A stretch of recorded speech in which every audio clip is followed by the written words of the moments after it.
আসসালামু আলাইকুম ওয়া রাহমাতুল্লাহ।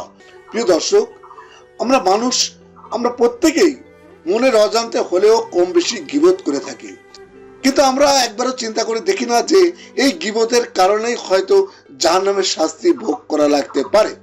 তাই এই গীবতের ভয়াবহ গুনাহ থেকে মুক্তি পাওয়ার জন্য 5টি আমল করলে হয়তো আমরা মুক্তি পাবো। আর এই 5টি আমল কি কি সে সম্পর্কে বিস্তারিত আলোচনা করব এই ভিডিওটির মাধ্যমে।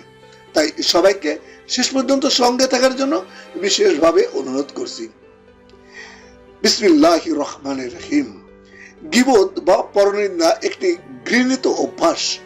সাধারণ মানুষ দূরের কথা, অনেক দিনদার পরহেজগারও এই ব্যাধিতে আক্রান্ত। গীবত হলো তোমার ভাই সম্পর্কে এমন কিছু আলোচনা করা যা সে অপছন্দ করে। এটি মুসলিম শরীফের হাদিস নাম্বার 6487। ইসলামের দৃষ্টিতে যে ব্যক্তি গীবত শোনে সেও গীবতের পাপের অংশীদার হয়ে যায়। তাই যেই আসরে গীবত হয় সেই আসর বর্জন করা জরুরি। হাদিস শরীফে এসেছে, যখন কেউ আপনার সঙ্গে বসে অন্যের গীবত করে তখন তাকে থামতে বলুন, আল্লাহর হুকুমের কথা স্মরণ করিয়ে দিয়ে সাবধান করুন, আর তাতেও যদি কাজ না হয় তবে সেখান থেকে সরে আসুন। কোনোভাবেই গীবত শোনা যাবে না। মহান আল্লাহ পাক বলেছেন, সৎ কর্ম ও খোদা ভীতিতে একে অন্যের সাহায্য করো, পাপ ও সীমা লঙ্ঘনের ব্যাপারে একে অন্যের সহায়তা করো না, আল্লাহকে ভয় করো, নিশ্চয়ই আল্লাহ কঠোর শাস্তিদাতা। এটি সূরা মায়দার 2 নম্বর আয়াতে বলা হয়েছে।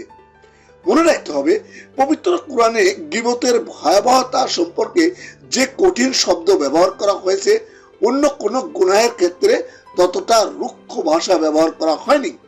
পবিত্র কোরআনে ইরশাদ হয়েছে, তোমরা গুপ্তচর বৃত্তি করো না, পরস্পর গীবত করো না।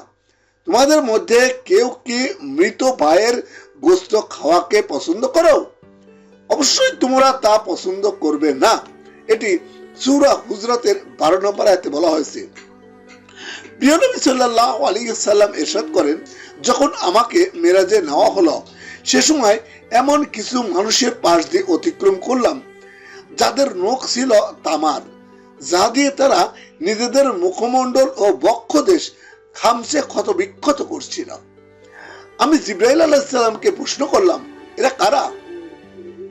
জিবরাইল আলাইহিস সালাম আমাকে বললেন, এরা ওইসব লোক যারা মানুষের গোশত ভক্ষণ করত, অর্থাৎ গীবত করত ও তাদের সম্ভ্রম লুটে বেড়াত। প্রিয় দর্শক, এবার চলুন জেনে নেই যে এই গীবতের ভয়াবহ পরিণাম থেকে রক্ষা পাওয়ার 5টি উপায় কি। 1 নম্বর, তওবা ইস্তেগফার করা। কারো গীবত করে ফেললে প্রথমে যে কাজটি করতে হবে সেটি হলো কায়মন বাক্যে আল্লাহর কাছে তওবা ইস্তেগফার করা।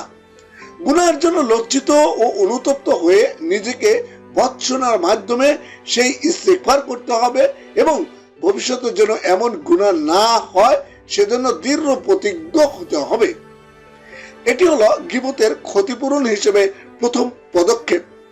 আল্লাহ তাআলা ইরশাদ করেছেন, কিন্তু যারা তওবা করে এবং নিজেদের সংশোধন করে আর সত্যকে সুস্পষ্টভাবে ব্যক্ত করে, এরাই তারা যাদের তওবা আমি কবুল করি। আমি অতিশয় তওবা গ্রহণকারী, পরম দয়ালু। এটি সূরা বাকারার 160 নম্বর আয়াতে বলা হয়েছে। আর 2 নম্বর আমল হলো, যদি সম্ভব হয় ক্ষমা চেয়ে নেওয়া। অর্থাৎ যার গীবত করেছেন যদি তার কাছে যাওয়ার সুযোগ থাকে তাহলে তার কাছে গিয়ে তার হক নষ্ট করার কারণে ক্ষমা চেয়ে নিতে হবে। তবে যদি এতে সম্পর্ক নষ্ট হওয়ার আশঙ্কা থাকে কিংবা আরো বেশি ভুল বোঝার আশঙ্কা থাকে তাহলে অনেক আলেমের মতে মাফ চাইতে না যাওয়াই উত্তম, কিন্তু যে কোনো উপায়ে মাফ চেয়ে নেওয়াই সর্বাধিক গ্রহণযোগ্য মত। কেননা গীবত করার মাধ্যমে বান্দার হক নষ্ট হয়, আর বান্দার হক নষ্ট করার কারণে কিয়ামতের ময়দানে আটকা পড়তে হবে। রাসূল পাক সাল্লাল্লাহু আলাইহি ওয়াসাল্লাম বলেন, যে ব্যক্তি তার ভাইয়ের উপর জুলুম করেছে সে যেন আজই মাফ চেয়ে নেয়। তার ভাইয়ের জন্য তার কাছ থেকে নেকি কর্তন করে নেওয়ার আগে। কেননা হাসরের ময়দানে কোনো দিনার বা দিরহাম পাওয়া যাবে না। তার কাছে যদি নেকি না থাকে তবে তার অর্থাৎ মজলুম ভাইয়ের গুনাহ এনে তার উপর চাপিয়ে দেওয়া হবে। এটি সহিহ বুখারী শরীফের হাদিস, হাদিস নম্বর 6534। আর 3 নম্বর কাজ হলো ওই ব্যক্তির জন্য আল্লাহর কাছে ক্ষমা প্রার্থনা করা। হাদিস শরীফে এসেছে, কেউ যদি কোনো মুসলিম ভাইয়ের জন্য অগোচরে দোয়া করে তাহলে তার জন্য ফেরেশতারাও দোয়া করেন। রাসূল পাক সাল্লাল্লাহু আলাইহি ওয়াসাল্লাম বলেছেন, যখন কোনো মুসলিম তার ভাইয়ের জন্য তার পশ্চাতে দোয়া করে তখন তার মাথার কাছে নিযুক্ত একজন ফেরেশতা তাকে লক্ষ্য করে বলে, তোমার জন্য এমনই হোক। এটি সহিহ মুসলিম শরীফের হাদিস, হাদিস নম্বর 2732। সুতরাং যার গীবত করেছেন তার জন্য যদি দোয়া করেন, আল্লাহর ফেরেশতারা আপনার গুনাহ মাফের জন্য আল্লাহর কাছে দোয়া করবেন।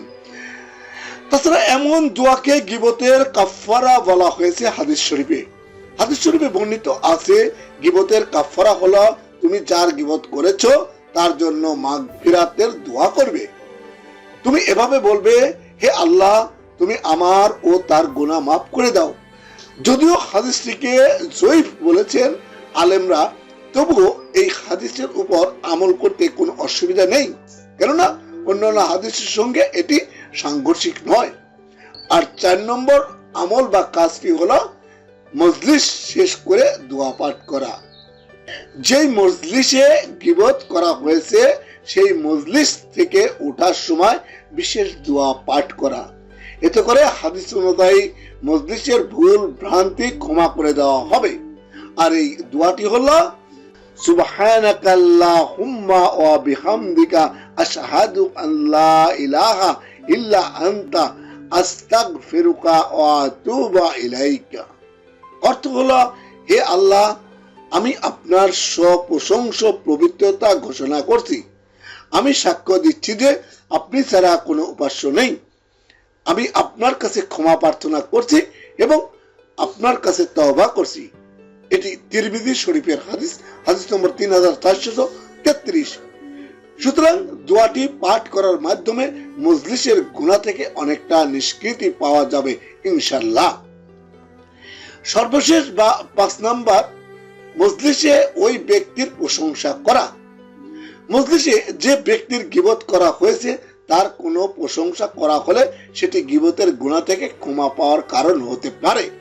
তাই ইবনে তাইমিয়া ও ইমাম নববী রাহমাতুল্লাহ আলাইহি সাল্লামের মতো প্রসিদ্ধ আলেমদের পরামর্শ হলো, যেই মজলিসে গীবত করা হয়েছে ওই মজলিসেই একই ব্যক্তির গুণ কীর্তন করা উচিত, যাতে গীবতের গুনাহের অনেকটা ক্ষতিপূরণ হয়ে যায়।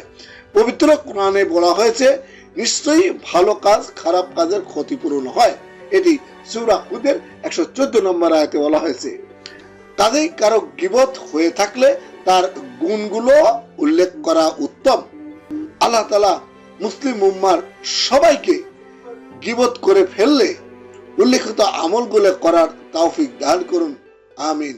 প্রিয় দর্শক, যদি আমার ভিডিওটি ভালো লেগে থাকে এবং এই ধরনের ভিডিও আরো পেতে চান তাহলে অবশ্যই চ্যানেলটি সাবস্ক্রাইব করবেন এবং ভিডিওটি শেয়ার করে সকল মুসলিম ভাই বোনদের কাছে পৌঁছে দিবেন। সবাই ভালো থাকবেন। আল্লাহ হাফেজ।